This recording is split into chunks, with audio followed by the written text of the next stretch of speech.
अस्सलाम वालेकुम। आज हम इस कानूनी प्रोपोज़िशन पे बात करेंगे कि क्या एक वालिद अपनी बेटियों को महरूम करके अपनी तमाम जायदाद अपने बेटों के नाम मुंतकिल कर सकता है?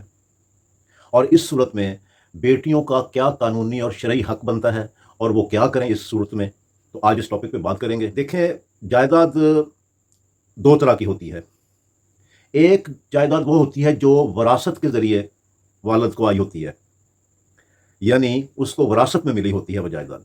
अगर ऐसी जायदाद है जो विरासत में मिली है और वो उस जायदाद उसने यानी वालिद ने तमाम की तमाम अपने बेटों के नाम मुंतकिल कर दी और बेटियों को उनके शरई हिस्सा से महरूम कर दिया, तो वो ऐसा नहीं कर सकता। जहाँ पर जायदाद विरासती तौर पे उसको मिली है, विरासत में उसके पास आई थी, तो वो फिर अपने तमाम बेटे और बेटियों में देने का, उसको मुंतकिल करने का पाबंद है। वो सिर्फ़ बेटियों के नाम पे या बेटों के नाम पर मुंतकिल नहीं कर सकता।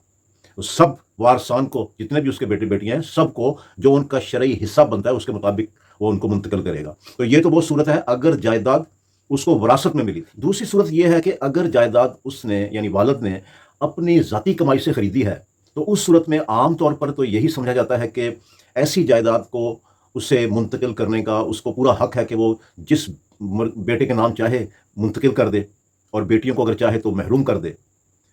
लेकिन ऐसा नहीं है।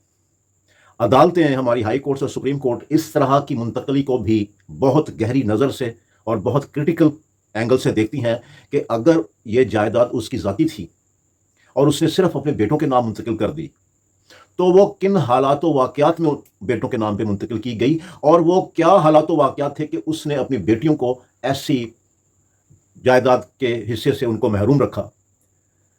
इसके अलावा उसकी नीयत देखनी पड़ेगी।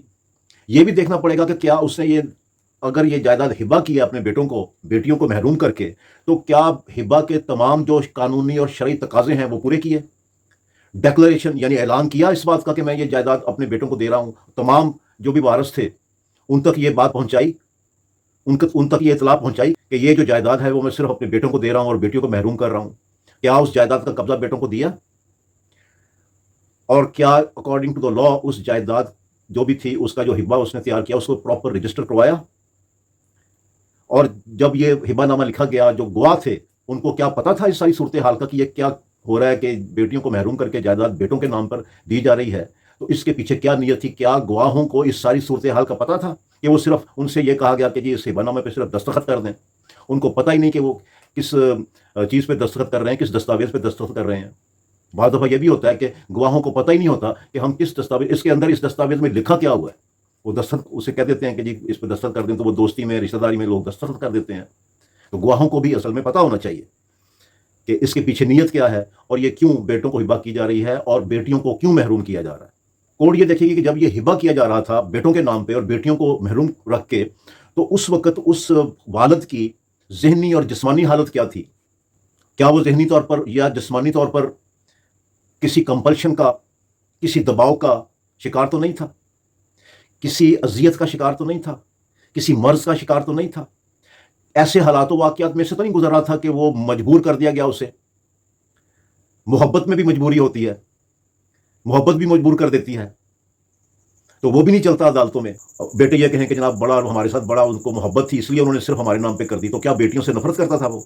बेटियों ने क्या किया? उसका बिगाड़ा था कि वो बेटियों से को महरूम कर दिया उसने जायदाद से। तो अदालतें ये सारा कुछ देखती हैं और उसके बाद फिर जो है वो इस तरह के हिब्बा जो है, वो अदालत चाहे तो इस तरह के हिब्बा मनसूख कर देती हैं, कलअदम करार दे देती हैं और बेटियों के जो भी उनका हिस्सा बनता है वो उनको लेकर के देती हैं अदालतें। दूसरी सूरत ये होती है कि बाज़ दफ़ा ये भी देखने में आया है कि बेटों ने जायदाद बज़रिया रजिस्ट्री बैनामा सेल डीड के तौर पे अपने नाम पे करवा ली होती है। तो तब भी कोर्ट ये देखती है कि ये जो रजिस्ट्री करवाई है, ये जो बैनामा करवाया है इन्होंने, ज़ाहिर है उसमें मुआवजा लिखा होता है, कंसिडरेशन अमाउंट लिखी होती है, कीमत लिखी होती है कि जायदाद की, कि मैं जनाब जो है वो बाप ने इतने लाखों रुपए की लेकर के जायदाद जो है बेटों के नाम पे मुंतकिल किया, तो वो लाखों रुपए किधर से आए और किधर गए, बाप ने उन लाखों रुपए का क्या किया और कैसे उसको मुंतकिल हुए। जो विटनेसेस हैं, जो गवाह हैं, उनकी क्या स्टेटमेंट है इस ट्रांजैक्शन के बारे में? ये जो कीमत की ट्रांजैक्शन हुई है, जो पैसे का लेन देन हुआ है, वो कैसे हुआ है?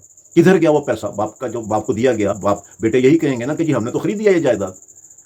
तो भाई जायदाद आपके पास पैसे कहाँ से आया?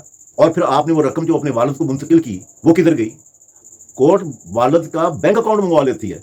तो ये रकम जो ये बता रहे हैं बेटे के जी ये हमने तो अपने बाप से जगह खरीदी है, ये जो भी जायदाद है खरीदी है उनसे, तो भाई आपने खरीदी है तो वो रकम जो है उन्होंने कहा कि वो रकम वाला साहब ने उन्होंने अपने बैंक में अपने अकाउंट में जमा करवाई, मंगवाई जी इनका बैंक अकाउंट मंगवाए वाला साहब का।